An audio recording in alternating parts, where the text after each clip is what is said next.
여전히 그 신랑들이 소득 증빙에 관련해서 문제가 많이 발생하나 보죠. 또 사례가 있었다면서요.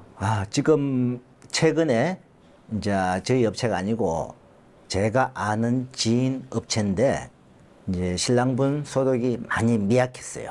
실질적으로 자영업자들 보면은 이제 현금 매출을 신고 안 하고 카드 매출만 신고하다 보니까 이제 소득 금액 증명원에 보면 굉장히 미비하게 나올 수가 있잖아요.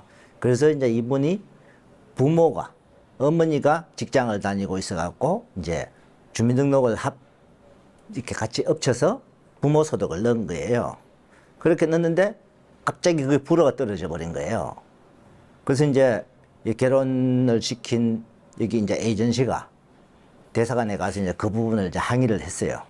어느 법규에도 뭐 부모와 같이 몇 개월 이상 주민등록이 같이 되어 있습니다 하는 이런 기준도 없고 그냥 주민등록만 같이 되어 있으면 부모 소득을 합산할 수 있다 이렇게만 되어 있다 보니까 왜 안 되냐 하니까 그냥 영사가 하는 말이 그 이제 밑에 베트남 이제 우리 한국 영사관에서 직원이 하는 말이 뭐냐 하면은 영사님이 이거는 의도적으로 소득이 안 되는 사람인데 의도적으로 주민등록을 바로 합하고 바로 비자 신청을 했다 이거죠. 그러니까 주민등록을 옮기고 비자 신청한 게 바로 일어난 일이니까 이거는 소득을 증빙하기 위해서 의도적으로 했다. 그 의도적인 거 맞다. 대신 본인 소득이 안 되니까 부모와 합산하라고 지금 엄연히 법규에 돼 있지 않냐. 주민등록과 같이 있으면 어느 법규에도 뭐 6개월 이상 뭐 주민등록에 같이 돼 있으나 이런 것도 없다. 그러다 보니 그게 무슨 문제냐. 근데 문제는 뭐냐. 불어가 되고 나면은요. 한번 불어가 탁 되나면 그 다음부터는 어떤 방법이 없어요.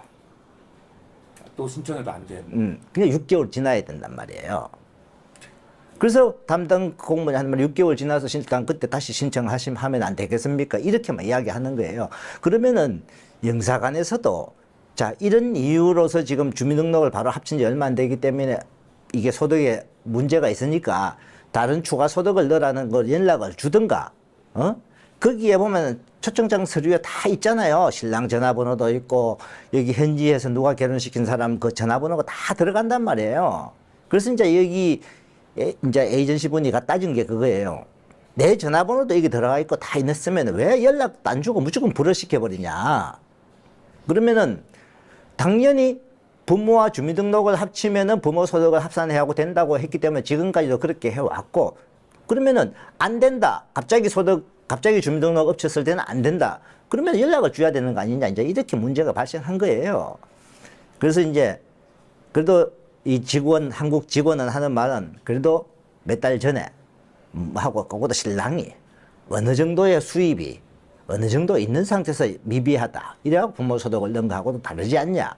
이 신랑분이 이제 이거 다 하고 뭐 공제할 거 털어내니까 실제로 소득이 뭐 1,000만 원 되고 몇백만 원 됐는가 봐요.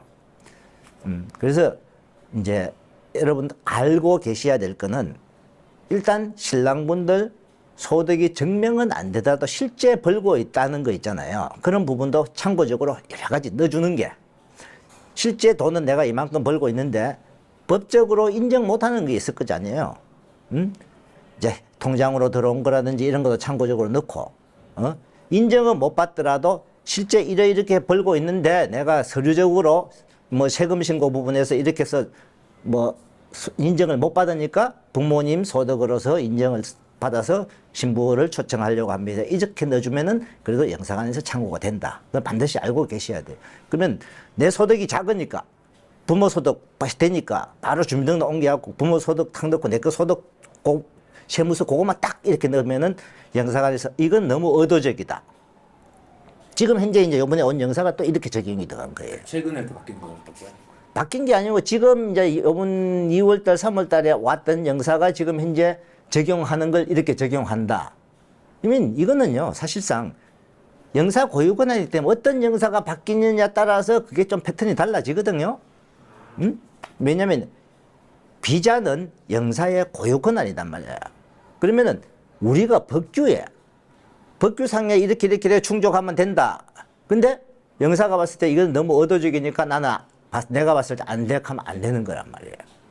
그래서 이제 보통 자기 소득이 증명이 안 될 때 부모 소득을 합쳐갖고 할 때 주민등록을 바로 옮겨서 하는 것 보다는 그래도 좀 전에 옮기고 그다음에 본인 소득에 대해서 인정을 못 받더라도 인정 못 받는 금액이 있더라도 그 부분을 충분히 참고적으로 소명을 넣고 자 이렇게 했을 때 영사가 봤을 때 이 사람 소득의 실제 수입은 이만큼 되는데 소득금액 증명원에 작게 나와서 부모 소득을 넣었구나 이렇게 인지를 시켜주라 하는 거예요.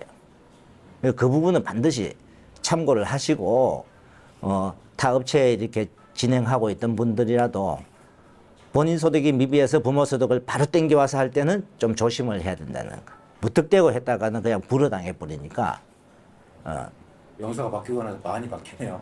상황이. 지금 이것저것 많이 바뀌죠. 실질적으로 어떤 영사 한 사람 바뀌면은 그 사람 임기 동안에 그 사람의 패턴대로 또 가는 거고 또 그러다가 또 이후에 바뀌면 또 바뀐 대로 가는 거고. 그러니까 제가 전에 영상에도 그런 말을 한번 했잖아요. 영사가 바뀌면은 몇 달 지나봐야 이 영사의 어떤 패턴이 나온다고. 지금 이제 바뀐 지 이제 한 3개월 정도 지나니까 서서히 윤곽이 나타나죠. 이제 모든 게. 그러면 그에 맞춰서 서류를 할 때 그에 맞춰서 넣어줘야 되는 거죠. 지금 호치민 총영사관인 거잖아요. 그렇죠. 하노이가 아니라. 네, 호치민에만 해당되는 상황이에요. 하노이는 또 하노이 나름대로의 그쪽 담당 영사에 따라서 요거는 유동적으로 왔다 갔다 하니까. 그래서 이제 그 모든 부분에 소득에 뭔가 미비해서 다른 걸 보충해 넣을 때 본인 걸로 보충을 다 넣을 때는 문제가 안 되잖아요. 내가 소득이 미비하니까 내 재산을 넣는다. 그건 문제가 안 돼요. 그 뭐 내 부동산을 넣는다, 동산 넣는다 문제 안 되는데 부모 재산을 땡겼을 때 만약에 부모하고 같이 옛날부터 주민등록상 같이 살 때는 전혀 문제 안 됩니다. 전혀 문제 안 되는데 소득이 미비하다 보니까 주민등록을 부모님하고 합가를 해갖고 바로 진행할 때 이 부분은 참고하시라는 거예요. 그때는 본인이 인정 못 받는 소득이라도 좀 더 보충적으로 참고사항으로 다 넣어주라 하는 거예요.